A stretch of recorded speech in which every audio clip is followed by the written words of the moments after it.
Welcome back to the Piney Woods Homestead, y'all. Thanks for stopping in, and happy Easter to you. It's Easter morning here at the Piney Woods and pretty much everywhere else too.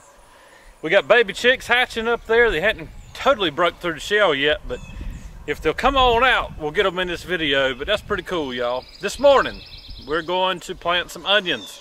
And yes, we're a little bit late on planting onions, but we kind of just decided at the last minute to do it. It's not something that we have really done a whole lot of.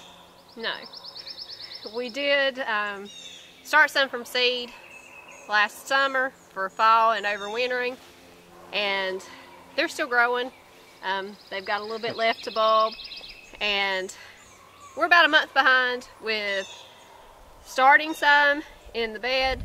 But the way I see it, my grandfather always had onions growing in the summer, so we're going to give it a go. We're going to give it a go. It's going to take about 5 minutes to make them bulb anyways. And I believe these are, what are they? These are all indeterminate. No. Are they Texas? Intermediate variety. Intermediate day varieties. It's 3 different types. They're all 3 sweet. One will be a yellow, one will be a white, and one will be a red. And we got them from Dixondale. You had the option of ordering just one specific kind or a variety. And so I went ahead and got the variety just so we could see how they do. And 2 of them are bred for bolt resistance. So I think that'll help us with this later planting. Well, we hope so. And if we don't do good with it, we've only tied up 1 bed.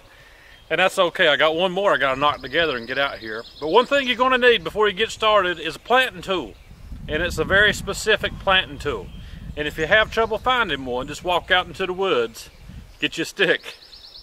I whittled off both ends. One's a little wider than the other end, and she can just poke a hole, put her onion down in there, and cover it up. And if you can't find one, get up with me. About $5.99 plus shipping, I'll send you one. We're going to get on with it, y'all. Thanks for stopping in.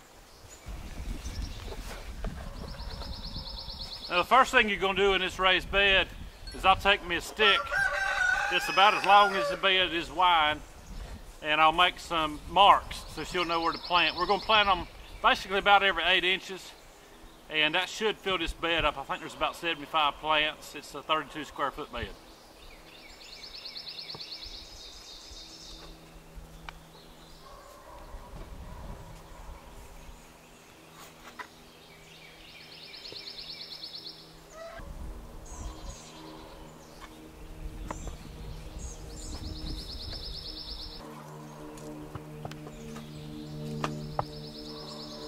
One, 2, 3, 4, 5, 6, 7, 8, 9, 10, 11.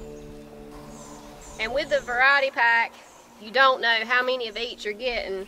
There's 50 to 75 plants, but this is the bundle, and this is extra that they had thrown in. So there's well over probably the 75. But you can see that most of them are the yellow, which I'm perfectly fine with, because that was one of the 3 varieties that is bolt resistant.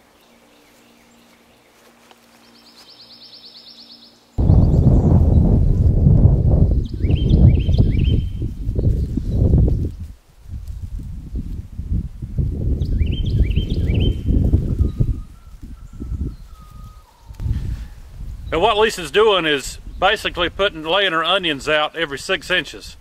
6 to 8 inches in each of those little rows that I marked for, and she'll come back with that stick and go ahead and plant them 1 inch deep.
All right, Lisa's done a fantastic job of planting these onions, and one thing I failed to mention was we came in here yesterday and we put down about 3/4 of a pound of triple 13 fertilizer, and then put down our potting mix on top.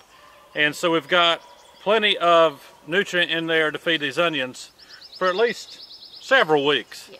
Now, since we're out here, it's time to heal these potatoes too.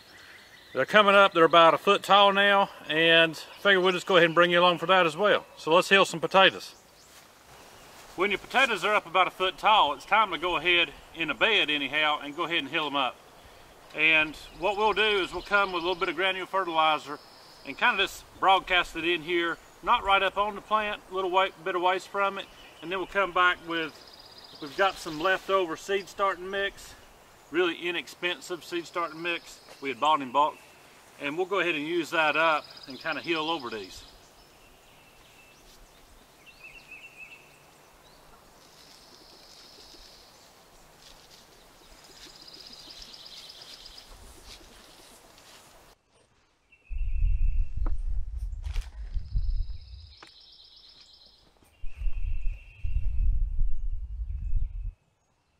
Now y'all, all I'm doing is taking this soil and putting it up around the base of the plants. And the reason for that is these potatoes, the actual potatoes will start popping through as they're growing. And you want to keep them covered up so that the sun doesn't turn them green and hard.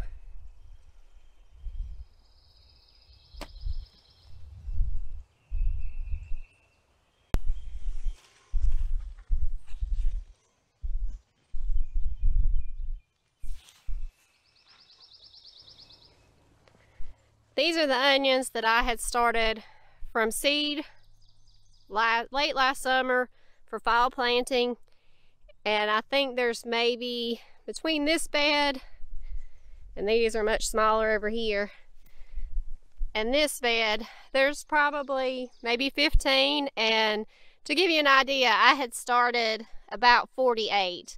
Starting from seed is really hard, and then you have to figure in the cost. I paid $15 for what ended up being 75 plus plants versus the $8 for the 2 different varieties of seed and seed start and mix and all that. But it's just, there's a huge learning curve starting from seed.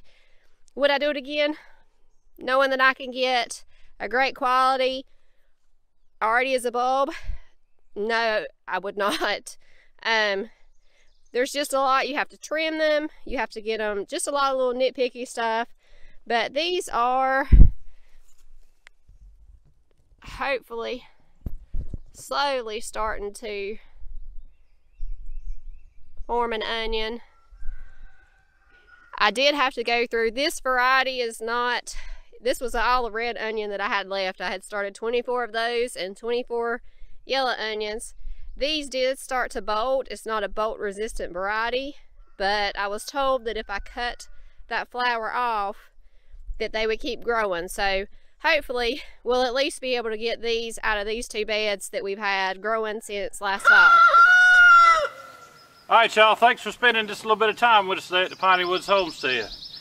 As we got some onions planted, or at least I did the manual labor on planting those onions, healed some potatoes, fertilized a few things. We got some baby chicks hatching, but y'all, they ain't quite hatched yet, so that might have to be in another video. Guys, thanks for hanging out with us. Hit the old like, thumbs up, subscribe if you hadn't, and if you have, y'all, we appreciate it. Y'all have a good day, a great week. We'll see you on the next video.